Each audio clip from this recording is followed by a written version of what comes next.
কওমির আলেমদের বলছি, জামাতি ইসলাম নিয়ে, শিবির নিয়ে, মওদুদি নিয়ে অপপ্রচার চালা বন্ধ করুন।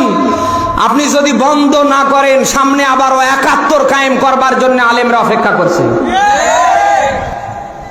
বম মারলে একটা হক কথা পেট থেকে বের করতে পারে না, আবার ফতোয়া, সব জায়গায় ফতোয়াবাজি।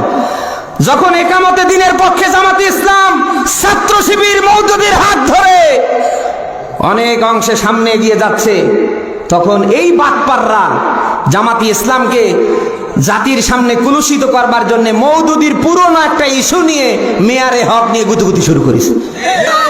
মাহফিলে তোদের দাওয়াত দেয়, কোরআন হাদিস থেকে কথা বলবি, ইসলাম যেন কায়েম হয়, আল্লাহর বিধান যেন একামতে দিন যেমন জমিনে জিন্দা হয়, কারা চিন্তা করতে পারে। তোর কাজ হচ্ছে ওই দিকে টাচ দেওয়া, ইঙ্গিত দেওয়া। একামতে দিন কায়েমের পক্ষে কোনো কথা নেই।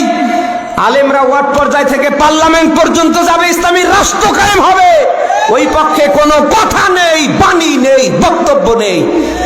ওদের সব সময় মওদুদি জামাতি ইসলাম, মওদুদি জামাতি ইসলাম, মানে জামাতি ইসলাম, মওদুদি আর শিবির নিয়ে ওদের কথা না বললে পেটের ভাত হজমই হয় না। বেটা মওদুদি কি, জামাতি ইসলাম, ছাত্র শিবির কি তোর বাড়ির থেকে তোর বউরে টেনে বের করেছে? না তোর জমি জায়গা জোর করে দখল করে নিয়েছে? একটা ইস্যু বন্ধ হলে নতুন নতুন এক একটা করে ইস্যু তারা বানিয়ে বানিয়ে ফিতনা ফাসাদ সৃষ্টি করছে। কেন? কেন?